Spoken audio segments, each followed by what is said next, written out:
नमस्कार दोस्तों, एक बार फिर से आप लोगों का स्वागत है मेरे चैनल शशि संघ शिक्षा में।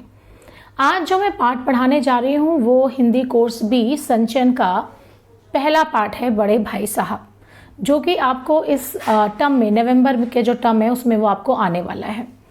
तो ये जो पाठ है बड़े भाई साहब, इसको लिखा है प्रेमचंद जी ने, और प्रेमचंद जी छोटे भाई हैं जिन्होंने अपने बड़े भाई के बारे में लिखा है। तो क्या कह रहे हैं वो पाठ में देखिए कि जो बड़ों की नोक झोंक है, जो बड़े कुछ हमें रोका टोकी करते हैं कि हमें समझाते हैं, वो हमें अच्छा नहीं लगता है ना। हमें लगता है जल्दी से हम बड़े हो जाए, हम क्यों सुने। तो कुछ ऐसा ही प्रेमचंद जी हम महसूस कर रहे हैं, मगर हमारे बड़े हमें सही मार्गदर्शन दिखाते हैं जो उनका दायित्व है, कर्तव्य है, और ऐसा ही उनके बड़े भाई साहब ने भी इस पाठ में किया है। तो देखें कि उनके बड़े भाई साहब ने इस पाठ में उन्हें क्या समझाया है, क्या समझाना चाह रहे हैं। तो मेरे साथ जुड़े अंत तक। मेरे भाई साहब मुझसे 5 साल बड़े लेकिन केवल 3 दर्जे आगे हैं। प्रेमचंद जी कह रहे हैं कि 5 साल वो उम्र में भले जरूर हैं, मगर कक्षा में वो सिर्फ उनसे 3 क्लास आगे हैं। उन्होंने भी उसी उम्र में पढ़ना शुरू किया था जब मैंने शुरू किया था। तो दोनों ने अपनी अपनी सही उम्र में स्कूल में दाखिला लिया, मगर वो फिर भी क्या है, 3 दर्जे आगे हैं, जबकि उम्र में 5 साल बड़े हैं। तो कायदे में तो 5 दर्जे आगे होना चाहिए था, नहीं कि 5 क्लास आगे होना चाहिए था, मगर सिर्फ 3 ही दर्जे आगे। क्यों, ऐसा क्यों है देखें। क्योंकि वो जो तालीम जैसे महत्व के मामले में वह जल्दबाजी से काम लेना पसंद नहीं करते। इस भवन की बुनियाद खूब मजबूत डालना चाहते थे, जिस पर आलीशान महल बन सके। 1 साल का काम 2 साल में करते थे, कभी कभी 3 साल भी लग जाते थे। बुनियाद ही पुख्ता ना हो तो मकान कैसे पायदार बने। तो वो उनका ये मकसद था कि भले ही एक क्लास में 2 साल लग जाएं, मगर बुनियाद मजबूत होनी चाहिए, बेसिक सब आने चाहिए। तो वो तसल्ली से पढ़ना चाहते थे, अच्छे से पढ़ना चाहते थे। उनका ये नहीं था कि वो 1 साल में एक क्लास पास करें, भले 2 साल लगे, 3 साल लगे, आराम से वो पढ़ना चाहते थे। मैं छोटा था, वह बड़े थे। मेरी उम्र 9 साल की थी, वह 14 साल के थे। उन्हें मेरी तमही और निगरानी का पूरा और जन्मसिद्ध अधिकार था, और मेरी शालीनता इसी में थी कि मैं उनके हुक्म को कानून समझूं, क्योंकि वो बड़े थे। तो बड़े होने के नाते हमारे बड़े जो है वो अपना कर्तव्य निभाते हैं कि अपने छोटों को सही गलत का ज्ञान कराएं। तो ऐसे ही प्रेमचंद जी के बड़े भाई साहब भी उनको सही गलत का ज्ञान कराने में लगे रहते थे। वह स्वभाव से बड़े अध्ययनशील थे। कौन? उनके बड़े भाई साहब। हर दम किताब खोले बैठे रहते, और शायद दिमाग को आराम देने के लिए कॉपी पर किताब के हाशियों पर चिड़ियों, कुत्तों, बिल्लियों की तस्वीरें बनाया करते थे। जब वो पढ़ते पढ़ते थक जाते थे तो उनको लगता था कि थोड़ी चित्रकारी कर ली जाए, जिससे क्या मिले, दिमाग को क्या मिले, आराम मिले, रेस्ट मिले। कभी कभी एक ही नाम या शब्द या वाक्य 10-20 बार लिख डालते। कभी एक शेर को बार बार सुंदर अक्षरों में नकल करते। कभी ऐसी शब्द रचना करते जिसमें ना कोई अर्थ होता, ना कोई सामंजस्य। मसलन एक ही बार उनकी कॉपी पर मैंने एक यह इबारत देखी, स्पेशल आमीना, भाइयों भाइयों, दरअसल भाई भाई। ये शब्द बार बार उनकी उसमें लिखे हुए थे कॉपी में। राधे श्याम, श्रीयुत राधे श्याम। 1 घंटे तक इसके बाद एक आदमी का चेहरा बना हुआ था। मैंने बहुत चेष्टा की कि इस पहेली का कोई अर्थ निकालूं कि भाई साहब ने कॉपी में किया क्या है। कहीं शायरी लिखी है, कहीं शब्द लिखे हैं, कहीं चित्रकारियां की हैं, लेकिन असफल रहा, नहीं समझ में आया। मैंने उसे पूछने का साहस भी नहीं हुआ। भाई वो बहुत छोटे थे और बहुत अपने बड़े भाई का आदर करते थे, उनकी हिम्मत भी नहीं कि पूछे कि उन्होंने किया क्या है। वह 9वीं जमात में थे। 9वीं जमात मतलब 9वीं कक्षा में थे, और मैं 5वीं में। कितना फर्क था, वो 9वीं में थे और ये 5वीं में। उनकी रचनाओं को समझना मेरे लिए छोटा मुंह बड़ी बात थी। तो कवि को, प्रेमचंद जी को ऐसा लगता था कि भाई मेरे भैया जो है वो कुछ अलग ही किया होगा, कुछ अच्छा ही किया, तो मैं बहुत छोटा हूं, मैं इस चीज को नहीं समझ पाऊंगा कि उन्होंने क्या किया है। आगे बढ़ते हैं। मेरा जी पढ़ने में बिल्कुल ना लगता था। 1 घंटा भी किताब लेकर बैठना पहाड़ था, बहुत मुश्किल काम था। ऐसा आपको भी लगता होगा ना, आप लोग भी 1 घंटा पढ़े तो मुश्किल लगता है कि कैसे पढ़ें। तो प्रेमचंद में अपने आप को आप लोग देख रहे होंगे जरूर इस समय। मौका पाते ही हॉस्टल से निकलकर मैदान में आ जाता, और कभी कंकड़ियां उछालता, कभी कागज की तितलियां उड़ाता, और कहीं कोई साथी मिल गया तो पूछना ही क्या। कभी 4 दीवारी पर चढ़कर नीचे कूद रहे हैं, कभी फाटक पर सवार उसे आगे पीछे चलाते हुए मोटर कार का आनंद उठा रहे हैं, लेकिन कमरे में आते ही बड़े भाई साहब का वह रुद्र रूप देखकर प्राण सूख जाते थे कि भैया अब डांटेंगे, इतनी शरारतें कर ली, खेल कूद आए। उनका पहला सवाल यह होता, कहाँ थे? हमेशा यही सवाल इस ध्वनि में हमेशा पूछा जाता था और इसका जवाब मेरे पास केवल क्या होता था? मौन। मैं कुछ भी आंसर नहीं कर पाता था, चुपचाप खड़ा रहता था।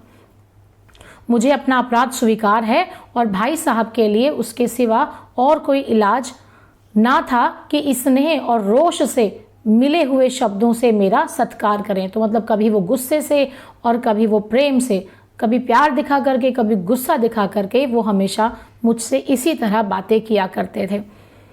इस तरह अंग्रेजी पढ़ोगे, भैया क्या कहते, इस तरह अंग्रेजी पढ़ोगे तो जिंदगी भर पढ़ते रहोगे और एक हर्फ ना आएगा। एक हर्फ मतलब एक शब्द भी नहीं आएगा, उर्दू का शब्द है ये। अंग्रेजी पढ़ना कोई हंसी खेल नहीं है कि जो चाहे पढ़ ले। मेरा नहीं, ऐरा गैरा नथु खैरा कभी अंग्रेजी के विद्वान हो जाते। भाई क्या कह रहे हैं? वो कह रहे हैं कि हंसी खेल नहीं है, जो चाहे कि उसे पढ़ ले, नहीं तो कोई भी ऐरा गैरा नथु खैरा अंग्रेजी का विद्वान बन जाता है। यानी कि अंग्रेजी को पढ़ने के लिए तो बहुत मेहनत करनी पड़ती है। यहाँ रात दिन आंखें फोड़नी पड़ती हैं और खून जलाना पड़ता है, तब कहीं यह विधा आती है। और आती क्या है? हाँ, कहने को आ जाती है। बड़े बड़े विद्वान भी शुद्ध अंग्रेजी नहीं लिख सकते, बोलना तो दूर रहा। मैं तो कहता हूँ तुम इतने घोंगा हो कि मुझे देखकर भी सबक नहीं लेते। घोंगा कहने बुद्धू के, इतने बुद्धू हो कि मुझे देख के भी सबक नहीं लेते कि मैं कितनी मेहनत करता हूँ। अपने शब्दों में, आंचलिक शब्दों में कह रहे हैं कि मैं कितनी मेहनत, मतलब कितनी मेहनत करता हूँ। यह तुम अपनी आंखों से देखते हो। अगर नहीं देखते तो यह तुम्हारी आंखों का कसूर है, तुम्हारी बुद्धि का कसूर है। इतने मेले तमाशे होते हैं, इतने मेले होते हैं ना, इतने मेले तमाशे होते हैं। मुझे तुमने कभी देखने को जाते देखा है कि मैं कभी भाई मेले तमाशे देखने जाता हूँ? तुमने कभी मुझे देखा है? नहीं देखा। रोज ही क्रिकेट और हॉकी मैच होते हैं, मैं पास नहीं फटकता, हमेशा पढ़ता रहता हूँ। उस पर भी एक एक दर्जे में 2-2, 3-3 साल पढ़ा रहता हूँ। मतलब मैं इतनी मेहनत करता हूँ, मुझे कोई जल्दबाजी नहीं कि 1 साल में मैं एक ही पास करूँ। मुझे तो ज्ञान हासिल करना है, ज्ञान लेना है, भले वो 2 साल में है, 3 साल में है।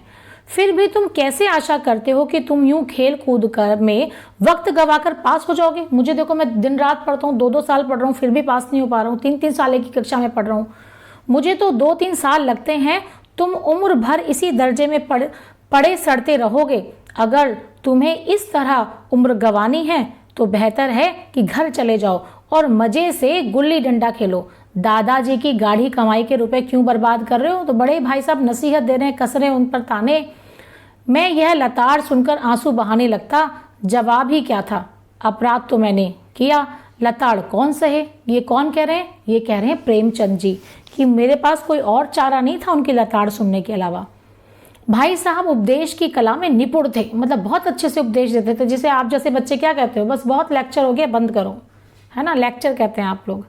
ऐसी ऐसी लगती बातें कहते, ऐसी ऐसी सूखती बाण चलाते कि मेरे जिगर के टुकड़े टुकड़े हो जाते और हिम्मत टूट जाती।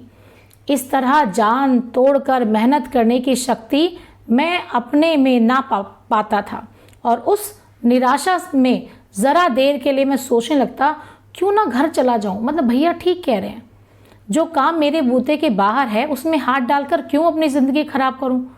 मुझे अपना मूर्ख रहना मंजूर था, लेकिन उतनी मेहनत से मुझे तो चक्कर आ जाता था। लेकिन 2 घंटे के बाद निराशा के बादल फट जाते और मेरा इरादा करता कि आगे से खूब जी लगाकर पढ़ूंगा। मतलब भैया की बात का थोड़ी देर तो मुझ पर खूब असर होता कि नहीं भाई, मुझे तो खूब मेहनत करके पढ़ना है। पर चटपट एक टाइम टेबल बना डालता। हम हमेशा जब सोचते हैं एग्जाम की टेंशन में, तो हम भी टाइम टेबल बनाते हैं कि नहीं नहीं अब तो टाइम टेबल बनाएंगे, ऐसे पढ़ेंगे। तो उसने भी टाइम टेबल बनाया। किसने? प्रेमचंद जी ने भी टाइम टेबल बनाया। बिना पहले से नक्शा बनाए, कोई स्कीम तैयार किए कैसे काम शुरू करूं। टाइम टेबल में खेल कूद की मत बिल्कुल उड़ जाती। प्रातःकाल 6 बजे उठना, मुंह हाथ धोना, नाश्ता कर पढ़ने के लिए बैठ जाना। 6 से 8 तक अंग्रेजी, 8 से 9 तक हिसाब मतलब मैथमेटिक्स करना। 9 से 9:30 तक इतिहास यानी कि हिस्ट्री, फिर भोजन और स्कूल। 3:30 बजे स्कूल से वापस होकर आधा घंटा आराम, 4 से 5 तक भूगोल, 5 से 6 तक ग्रामर और आधा घंटा हॉस्टल के सामने टहलना। 6:30 से 7 तक अंग्रेजी कंपोजिशन, फिर भोजन करके 8 से 9 तक अनुवाद, 9 से 10 तक हिंदी, 10 से 11 तक विविध विषय पर सारे विषय पढ़ता और उसके बाद विश्राम। तो देखो कितना टाइम टेबल बिना टाइट बना लिया है प्रेमचंद जी ने कि ऐसे ऐसे वो पढ़ाई करेंगे। मगर टाइम टेबल बना लेना एक बात है और उस पर अमल करना दूसरी बात है। पहले ही दिन उसकी अवहेलना शुरू हो जाती है। मैदान की वह सुखद हरियाली, हवा के हल्के हल्के झोंके, फुटबॉल की वह उछल कूद, कबड्डी के वह दाव घात, वॉलीबॉल की वह तेजी और फुर्ती मुझे अज्ञात और अनिवार्य रूप से खींच ले जाती। मुझे पता ही नहीं चलता कि मैं कब खिंचा चला जा रहा हूँ उसकी तरफ। वहाँ जाते ही मैं सब कुछ भूल जाता। वह जानलेवा टाइम टेबल, वह आंख फोड़ पुस्तकें किसी की याद न रहती और भाई साहब की नसीहत और फजीहत का अवसर मिल जाता। मैं उनके साए से भागता, उनकी आंखों से दूर रहने की चेष्टा करता, कमरे में इस तरह दबे पांव आता कि उन्हें खबर ना हो। मगर उनकी नज़र मेरी ओर उठी और मेरे प्राण निकले। हमेशा सिर पर एक नंगी तलवार सी लटकती मालूम होती, फिर भी जैसे मौत और विपत्ति के बीच भी आदमी मोह और माया के बंधन में जकड़ा रहता है। मैं फटकार और घुड़कियां खाकर भी खेल कूद का तिरस्कार ना कर पाता था। मेरा मन खेल कूद में ही लगता था। तो मुझे लगता है वीडियो हो जाएगा ज़्यादा लंबा, तो आप ही यहीं तक के लिए देती हूँ विराम। अगला वीडियो आगे पार्ट को समझने के लिए मेरी अगली वीडियोस देखना मत भूलिएगा। चले, ओके, बाय।